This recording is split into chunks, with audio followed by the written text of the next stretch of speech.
So I want you to listen really closely to this one. What you're about to hear, it's not just some old ghost story. It's a chilling account, a warning that's been passed down for almost 100 years about a fatal promise, a promise that never, ever should have been made. Now, what's so wild about this is how it's framed. This isn't just a unique one-off legend. The story is told as a kind of recurring tragedy.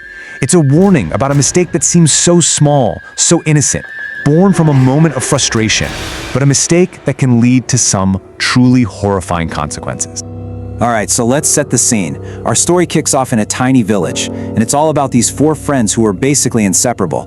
Seema, Lata, Geeta, and our main character, a young girl named Neetu. Neetu, she had this real adventurous streak, always wanted to be out exploring.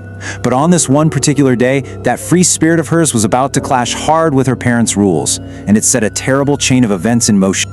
So Neetu is absolutely dead set on having a picnic by the canal with her friends. But her parents, they flat out say no. And Neetu is furious, just completely soured on the whole day. Then her friends, trying to be supportive, say they won't go without her. Well, that just makes her lash out. In this fit of anger, she declares she'll just go to the fields and do all the harvesting herself, kind of throwing her parents' work right back in their faces. Her mother sees how furious she is and kind of gives in, but there's a condition. She has to take her friends along. So the four girls head out to the family's field. But this field, it was right next to something ancient, something that felt like it had been there forever. A huge, old, and kinda ominous peepal tree. You have to picture this. The harvesting is brutal work. The sun is just beating down, and the job just seems to go on and on forever. That anger Neeta felt in the morning, it's back, and it's boiling over into just pure desperation. She starts muttering to herself, praying for the work to just end, hoping for any kind of miracle to get it done faster. Her friends hear her, and they get really nervous. They're like, "Whoa, Neetu, stop. Not here. You can't see stuff like that here." They remind her about the legend, about that specific tree. See, peepal trees are often seen as sacred, but this one was different. Word was it was hundreds of years old and home to a demon that would latch on to anyone who spoke to it, anyone who invited it along, and it would make their life a living hell. But Neetu, she's not listening.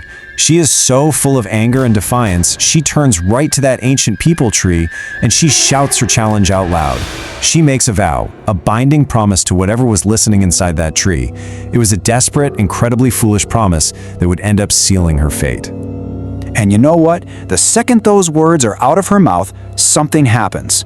This weird energy just surges through her. She starts attacking the harvest with this almost inhuman speed.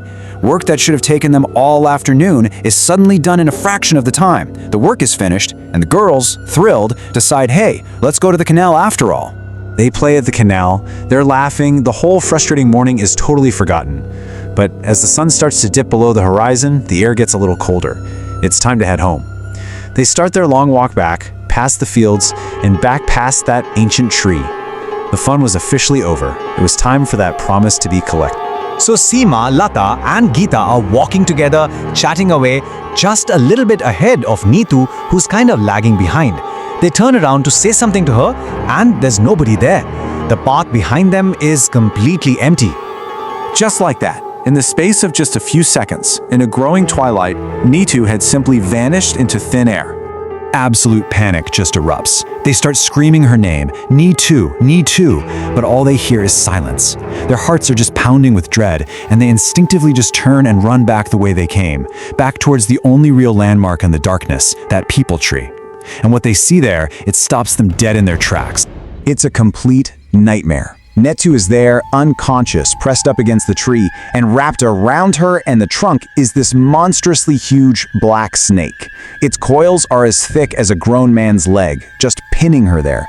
In the dim light, they can just barely see her chest rising and falling. She's alive, but for how long? The girls just turn and run, screaming, and they bring the whole village back with torches and sticks. But seeing the sheer size of this thing, one of the old men shouts, "No, this is not some animal. This is dark magic." He tells them to forget snake charmers. They need to get the village Tantric, the mystic who deals with forces they can't possibly understand. So the Tantric arrives, he takes one look, and you can just see the horror on his face. He asks the villagers, "Tell me, what do you see?" And they all describe this giant snake. He just shakes his head and says, "That is not what I see. I see a Brahma Pishach, a massive, shadowy demon. That snake you see, it's a trick, an illusion. The demon has bound her with its own hand. And right as he says that, this crazy, unnatural wind just whips up out of nowhere, howling through the branches. And then a voice, a deep, booming voice that sounds like it's coming from the tree itself, just echoes through the air, making this terrifying declaration that sends the villagers stumbling back in fear. But the Tantric, he doesn't back down. He stands his ground and starts to plead with this thing. He argues with it. He says, "She's just a child. She's only 12 years old. Her words were a foolish, angry mistake." He swears that she will never come near this place again, that she'll never bother the spirit. He is literally begging for mercy for a little girl who had no idea what she was playing with. There's this long, tense silence, and then, just as suddenly as it started, the wind just stops. The huge snake uncoils itself from Neetu's body, slithers right up the trunk of the tree and just melts into the shadows. It vanishes. Neetu's body slumps to the ground, free. For a second, it looks like the Tantric's bargain actually worked. The villagers rush forward, they scoop her up, she's barely conscious, and carry her home. Her friends confess everything, the whole story about the promise she made.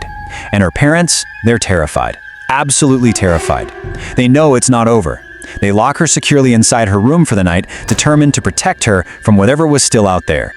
The sun comes up on what they're all praying is a new day, free from the nightmare.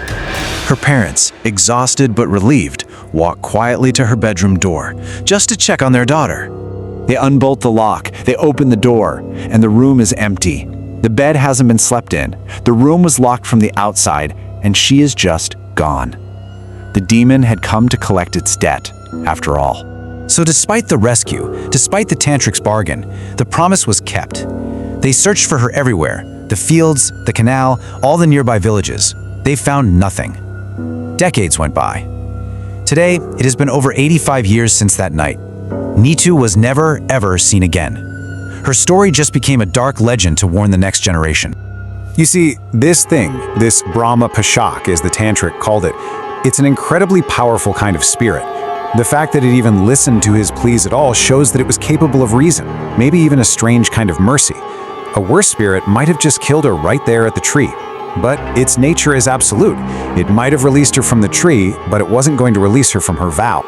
It's such a chilling story, right? A real warning about the power our words can have and the danger of making promises to forces we really don't understand. It leaves you with this really unsettling thought.